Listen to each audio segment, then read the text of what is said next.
बिस्मिल्लाहिर्रहमानिर्रहीम। अस्सलाम वालेकुम डियर स्टूडेंट, कैसे हैं आप सब लोग। मैं उम्मीद करती हूँ ठीक ठाक होंगे। स्टूडेंट, आज के इस वीडियो में मैं आपके साथ शेयर करने वाली हूँ LHV पार्ट 1 की कंप्लीट डिटेल, कंप्लीट इंफॉर्मेशन, जिसमें सबसे पहले आपको बताया जाएगा पेपर पैटर्न। LHV पार्ट 1 में पेपर आता किस तरह है। इसके बाद आपके साथ लॉन्ग और शॉर्ट इम्पोर्टेंट क्वेश्चन शेयर किए जाएंगे। इसके अलावा प्रैक्टिकल कॉपीज़ जो LHV पार्ट 1 में हम बनाते हैं किस तरह बनानी है, उसको किस तरह रेडी करना है, वाइवा में आपने कौन कौन सी चीज़ें याद करनी हैं, और इसके अलावा एग्ज़ाम्स हमारे कब होंगे। बहुत से स्टूडेंट्स ने कमेंट्स किया हुआ है कि मैम एग्ज़ाम्स के हवाले से बताएं कि एग्ज़ाम फाइनली होने कब है, हमारे फाइनल बोर्ड के एग्ज़ाम कब होंगे। और इसके अलावा टोटल मार्क्स हमारा जो LHV पार्ट 1 का सिलेबस है उसके टोटल मार्क्स कितने हैं, ईच एंड एवरीथिंग आपको इस वीडियो में इंफॉर्मेशन मिल जाएगी। लिहाजा चलते अपनी वीडियो की जानिब। चैनल पर फर्स्ट टाइम है तो लाजमी सब्सक्राइब कर दीजिए ताकि LHV कोर्स से रिलेटेड हर किस्म की मालूमात इंफॉर्मेशन आपको मिलती रहे। सबसे पहले तो मैं आपके साथ शेयर करूँगी ना पेपर पैटर्न। LHV का पेपर किस तरह आता है। देखिए स्टूडेंट, LHV का जो कोर्स है ना पार्ट 1 का और पार्ट 2 का, दोनों निसाब डिफरेंट हैं, बुक्स डिफरेंट हैं। ठीक है, हर चीज़ आपको मैं स्टेप बाय स्टेप गाइड करूँगी ताकि आपको अच्छे से समझ आ जाए। ये आप देख सकते हैं कि पार्ट 1 में ये बुक है, ठीक है, हमारी मिडवाइफ एंड ऑब्स्टेटिक्स, ठीक है, जिसे हम ऑब्स्टेटिक और ऑब्स्टेटिकल नर्सिंग भी बोलते हैं। इसमें से स्टूडेंट हमारे 2 पेपर होंगे और इसी में से हमारे 2 प्रैक्टिकल भी होंगे, ठीक है, और इसी बुक में से वाइवा पूछा जाता है। ठीक है, जस्ट एक बुक है जो हम सिंगल पढ़ते हैं, वो है इंग्लिश की बुक, FSC की इंग्लिश की बुक इसके साथ अटैच है। ठीक है, तो आप समझ लीजिए कि हमारे जो 4 पेपर है ना, यानी 2 प्रैक्टिकल और 2 हमारा ऑब्स्टेटिक और ऑब्स्टेटिकल नर्सिंग का पेपर इसी में से होगा।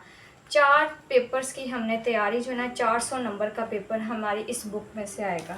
ठीक है, साथ साथ मैं आपके साथ शेयर करने वाली हूँ ये हमारा पास्ट पेपर, जो कि हमें हेल्प आउट करेगा एग्ज़ाम प्रिपरेशन में। ठीक है, अब हम बात करते हैं कि पेपर आना किस तरह है। देखें स्टूडेंट, हमारा जो फुल पेपर होता है ना, वो है टोटल LHV पार्ट 1 का जो सिलेबस है ना, उसके फुल मार्क्स हैं 500। यानी हमारा रिज़ल्ट जब आएगा तो हमारे टोटल मार्क्स 500 में से आउट ऑफ जितने मार्क्स आप अचीव करते हैं वो होंगे। ठीक है, लेकिन अगर हमारा ऑब्स्टेटिक का पेपर है या ऑब्स्टेटिकल नर्सिंग का पेपर है तो वो सिंगल 100 नंबर का होगा। ठीक है, जिसमें से हमारे स्टूडेंट 60 मार्क्स के क्या है, MCQs हैं। ठीक है, 16 मार्क्स के हमारे MCQs हैं। टोटल हमारा 100 नंबर का पेपर है। अब 100 नंबर को उन्होंने डिवाइड किया हुआ है।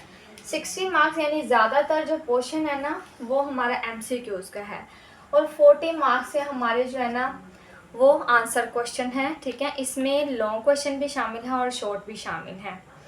अच्छा जी, जो MCQs वाला पोर्शन है ना वो तो आपका मसला ही हल हो गया। इसमें जो है ना बहुत 1000 MCQs हैं, यहाँ से आपने प्रिपेयर करने हैं और मोस्टली यहीं से रिपीट होते हैं। ठीक है, कुछ MCQs हैं जो कि आते हैं न्यूली, तो अगर बच्चे ने ये थ्योरी अच्छे से की होगी ना तो वो भी वो कवर कर लेगा। बाकी जो आंसर क्वेश्चन का मसला रह गए हैं, ये 4 सवाल हमें आएंगे। ठीक है, लॉन्ग आते हैं 4 क्वेश्चंस 10-10 मार्क्स के। इसमें से हो सकता है स्टूडेंट के एक पोर्शन जो है ना, एक सवाल का पोर्शन वो हमें डेफिनेशंस का दे दें। ठीक है, अगर जिस बच्चे ने लॉन्ग पॉइंट ऑफ व्यू से हर चीज़ को याद किया है तो वो शॉर्ट भी इजीली जो है ना वो डेफिनेशन और उसके साथ थोड़ी सी एक्सप्लेनेशन या एग्जांपल्स वगैरह दे सकता है, या कोई डायग्राम उसके साथ है तो वो बना ले, वो ज़्यादा बेस्ट रहेगा। ठीक है, फर्स्ट पोर्शन हो सकता है या लास्ट वाला पोर्शन डेफिनेशंस का हो सकता है। कभी कभार ऐसा होता है कि डेफिनेशंस नहीं आती। ठीक है, जस्ट 4 क्वेश्चंस होते हैं लॉन्ग 10-10 नंबरों के, और 10-10 नंबर किस तरह होंगे स्टूडेंट, A और B पार्ट में, यानी 5 पार्ट में A पार्ट होगा और 5 नंबर का ही जो है वो B पार्ट होगा। इस तरह करके हमारे जो है ना 10 सवाल होंगे और कोई भी चॉइस नहीं है, हमने सारा का सारा पेपर अटैम्प्ट करना होता है, ठीक है। पेपर मेरे से गुम हो गया, नहीं तो मैं आपके साथ वो भी शेयर करती। गूगल पे बहुत ज़्यादा आपको वीडियोस पिक्स वगैरह मिल जाएंगी, आप एक दफ़ा वहाँ से भी देख लीजिएगा। बाकी मैं आपके साथ अब शेयर करने वाली हूँ टोटल मार्क्स पेपर जो है ना हमारा 500 का होगा, जिसमें ऑब्स्टेटिक का पेपर हमारा जो है वो है 100 का, ठीक है। फिर उसी का ही हमारा प्रैक्टिकल होगा जब हम पेपर से फ्री हो जाते हैं, जब हम हमारा एग्ज़ामिनेशन बोर्ड से फ्री हो जाते हैं ना, तो 2-4 दिन बाद डेटशीट, जब हम डेटशीट के ऊपर तो मेंशन होता है कि हमारा प्रैक्टिकल कब है, तो 8-10 दिन बाद या 15 दिन बाद जो है ना वो हमारा प्रैक्टिकल होगा, ठीक है। जिस बुक का हमने पेपर दिया है उसी बुक का हमारा प्रैक्टिकल भी 100 नंबर का होता है, ठीक है। यानी ऑब्स्टैटिक का पेपर हमारा टोटल 200 नंबर का, ऑब्स्टैटिकल नर्सिंग का भी 200 नंबर का होगा, ठीक है। ये आप देख सकते हैं। ओप्स का प्रैक्टिकल ये भी 100 नंबर का, ऑब्स्टैटिक का पेपर, ओप्स का जो प्रैक्टिकल और पेपर 100 नंबर का हो गया। ऑब्स्टैटिकल नर्सिंग का जो प्रैक्टिकल है वो भी 100 नंबर का है, और ऑब्स्टैटिकल नर्सिंग का जो पेपर है वो भी 100 नंबर का है। इसके अलावा जो इंग्लिश का पेपर है ना वो हमें पता है 100 मार्क्स का होता है। हमने एफएससी में या एफए में भी पेपर दिए हैं। कुछ बच्चों ने मैट्रिक के बाद जो है एलएचबी ज्वाइन किया है, तो उनको ज़रा इंग्लिश की प्रिपरेशन में थोड़ी सी मुश्किल हो गई। इंशाल्लाह मैं उनके लिए भी जो है ना हेल्पफुल टिप्स शेयर करूँगी, या जो पास पेपर्स हैं ज़रूर शेयर करूँगी। ओके, ये तो हमारे टोटल मार्क्स हो गए, ठीक है। अब जो इम्पोर्टेंट क्वेश्चंस पेपर में पूछे जाते हैं ये आपके साथ स्टूडेंट मैं लास्ट पे शेयर करूँगी। प्रैक्टिकल कॉपी मोस्ट इम्पॉर्टेंट चीज़, जो प्रैक्टिकल कॉपी है ना हमारी 200 नंबर तो प्रैक्टिकल कॉपी और प्रैक्टिकल्स का है, ठीक है, वाइवा का और प्रैक्टिकल कॉपी का। तो ये भी स्टूडेंट हमने अच्छे से इसको तैयार करना है। वाइवा किस तरह तैयार करना है, जो चीज़ें ज़ुबानी हमें पता होनी चाहिए, क्या चीज़ हमने लर्न करनी है, सारा कुछ आपको बताया जाएगा। ये आपको लास्ट में बताया जाएगा, ठीक है। ओके जी, इम्पोर्टेंट सवाल जो कि हमारे ओप्स के पेपर में पूछे जाते हैं, मोस्टली इस बुक में से पूछे जाते हैं, ठीक है। ये पास पेपर में काफ़ी दफ़ा यही सवाल रिपीट हो चुके हैं, ठीक है। और इनके आंसर भी मैं आपको बताऊंगी कि आपने कहाँ से करने हैं। ये नहीं कि सिर्फ मैंने सवाल बताए हैं और आप खुद याद करें। आपको पूरा गाइड किया जाएगा, आपकी पूरी हेल्प की जाएगी कि आप अच्छे नंबरों से एलएचबी का कोर्स कर सकें। कुछ स्टूडेंट जो है ना प्राइवेट कॉलेजेस में जाते हैं, कुछ गवर्नमेंट में जाते हैं, कुछ लेक्चर नहीं अटेम्प्ट कर पाते हैं, तो इजीली आप जो है ना यहाँ से हाँ आपको हेल्प मिल सकती है, ठीक है। तो आप लाजमी चैनल को फॉलो भी कीजिए।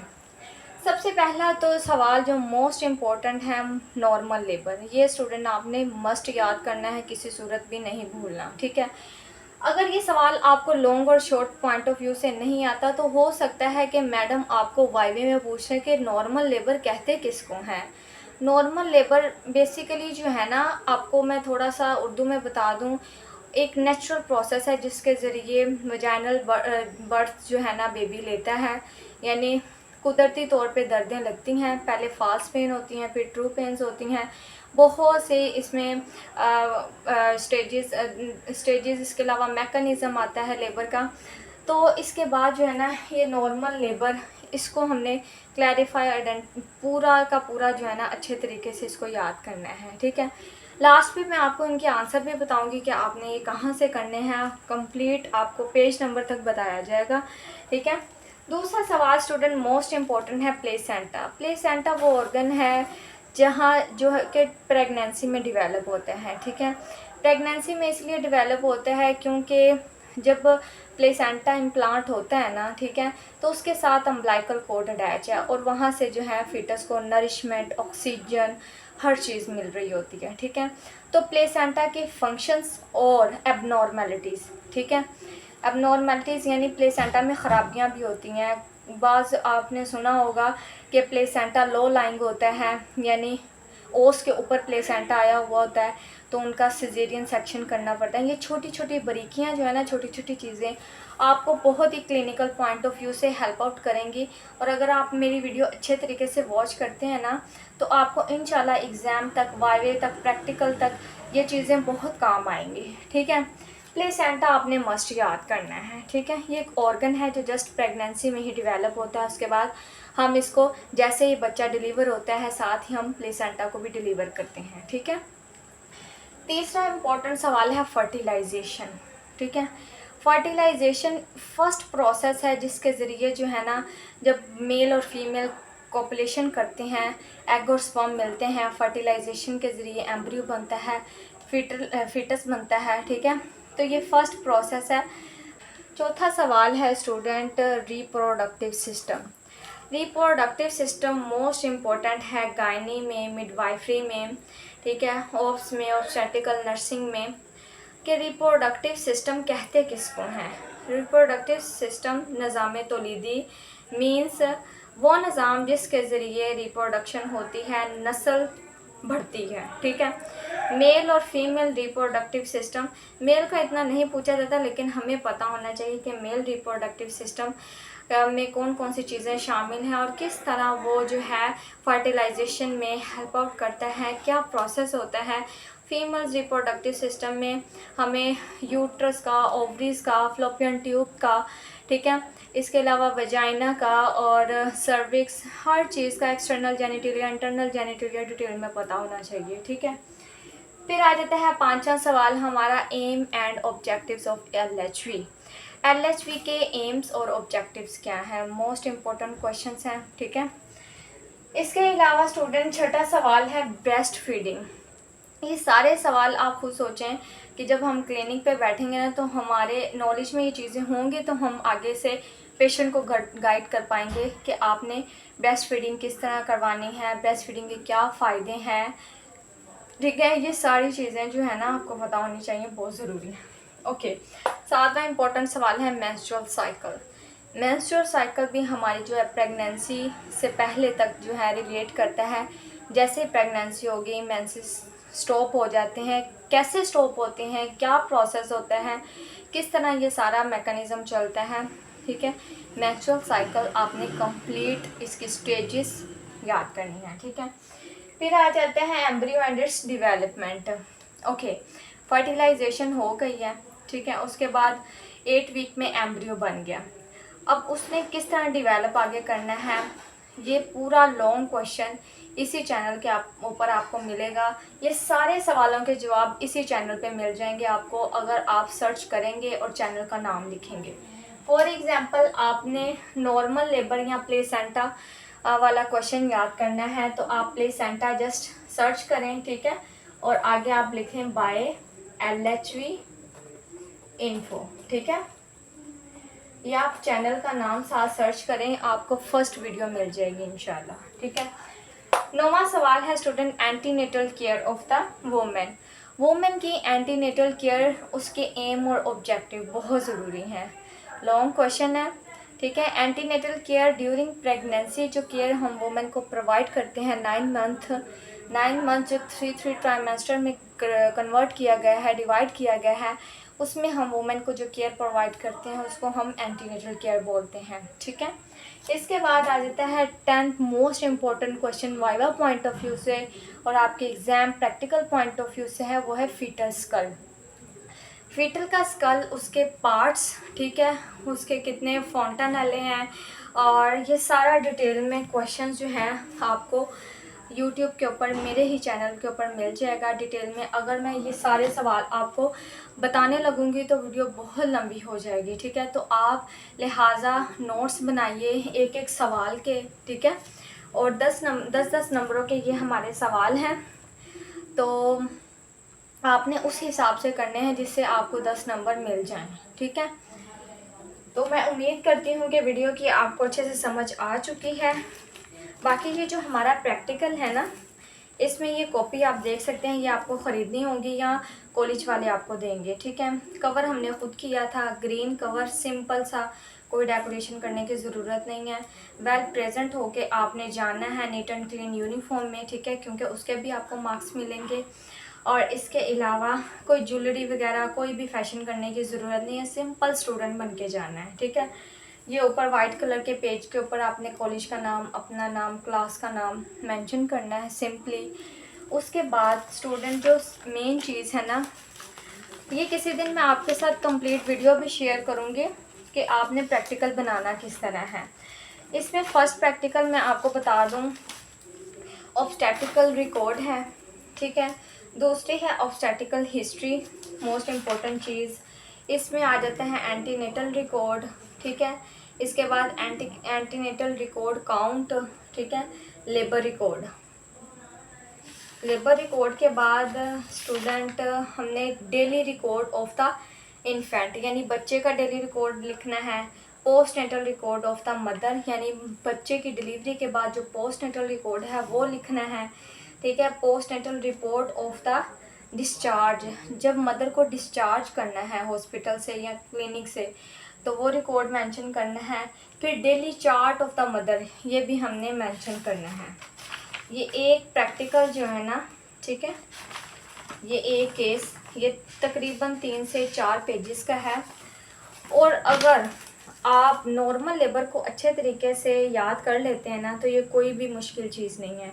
इसमें सबसे पहले अगर आपके पास पेशेंट आता है, अगर हमने भी देखा होगा कि हॉस्पिटल में जब हम चेकअप करवाने जाते हैं, एंटीनेटल केयर करनी है किसी वूमेन की, वो प्रेगनेंसी में चेकअप करवाने आई है, उसका हम नाम मेंशन करेंगे, ठीक है। उसके हस्बैंड का नाम होगा।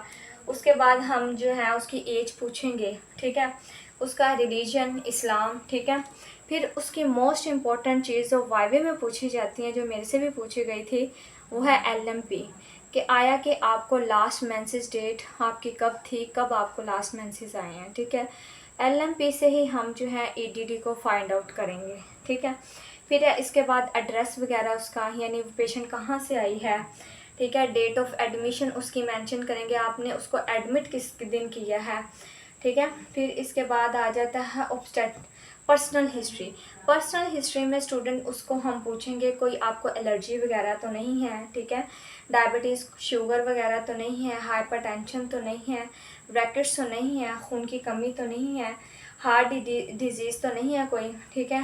एब्डोमिनल ऑपरेशन वगैरह तो नहीं हुआ है, पहले सेक्शन वगैरह किसी चीज़ से तो नहीं हुआ, ठीक है। इसके अलावा TB, नेफ्राइटिस, टेटनस, ठीक है। ब्लड ग्रुप उसका पूछेंगे, RH फैक्टर पूछेंगे, ठीक है। अगर पेशेंट में ये सारी चीज़ें नहीं है तो हमने नील लिख देना है, ठीक है।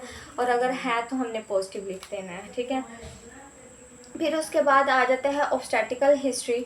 ऑब्स्टेटिकल हिस्ट्री में हमने लिखना है जी ये प्राइमरी ग्रैविडा है या मल्टी पैरा है, ठीक है। प्राइमरी मीन अगर ये पहली दफ़ा इसको प्रेगनेंसी हुई तो हम प्राइमरी ग्रैविडा लिखेंगे, अगर उसको दूसरी तीसरी चौथी दफ़ा हुई है तो वो मल्टी पैरा में आएगी, ठीक है। ओके, LMP बहुत ज़रूरी है। LMP के साथ आपको EDD निकालना आना चाहिए। EDD निकालने का तरीका भी मैंने चैनल के ऊपर बताया हुआ है, आप सर्च कर सकते हैं, ठीक है। जिसको EDD नहीं आती निकालनी वो लाजमी सीखे, क्योंकि LHV पार्ट 1 में वो वाइवे में या प्रैक्टिकल में आपसे लाजमी पूछ सकते हैं, ठीक है। अच्छा जी, एंटीनेटल रिकॉर्ड में उसका जो भी मंथली चेकअप होगा ना ड्यूरिंग प्रेगनेंसी वो हमने साथ साथ लिखते जाना है, उसका BP, ब्लड प्रेशर, पल्स वगैरह जो भी चीज़ें हैं, ठीक है। फिर एंटीनेटल रिकॉर्ड काउंट, उसमें मेडिसिन वगैरह जो भी हम सजेस्ट करते हैं ना वो हमने लिखनी है, ठीक है। Folic acid, multi vitamin, iron supplements, calcium वगैरह जो हम एंटीनेटल केयर के लिए देते हैं वुमेन को, ताकि उसमें अनीमिया खून की कमी ना हो, ठीक है। इसके अलावा स्टूडेंट इसकी जो है ना, इसके अलावा जब बेबी की डिलीवरी होगी तो बेबी का सारा रिकॉर्ड आपने मेंशन करना है, ठीक है। ये केस इस तरह एक कंप्लीट होगा, ठीक है। बेबी किस तरह, बेबी हेल्दी है या नहीं है, ब्रेस्ट फीड कर रहा है या नहीं कर रहा, ये सारी चीज़ इसमें मेंशन की जाएंगी। फिर इसके बाद आ जाता है चार्ट, ठीक है। चार्ट में उसका देखेंगे कि सेक्स कौन सा है, मेल है या फीमेल है, ठीक है। बेबी मेल है या फीमेल है, ये सारी चीज़ें देखेंगे। इसके अलावा ब्लड प्रेशर और बेबी का जो डेली का चेकअप है ना वो मेंशन किया जाएगा। मैं उम्मीद करती हूँ कि आपको अच्छे से इस वीडियो की समझ आ चुकी होगी, कंप्लीट इन्फॉर्मेशन मिल चुकी होगी। अगर फिर भी किसी स्टूडेंट को कोई प्रॉब्लम है, कुछ चीज़ पूछनी है तो लाजमी मेरे से कमेंट्स में जाके पूछ सकते हैं। Thank you so much. Next video तक के लिए अल्लाह हाफिज़।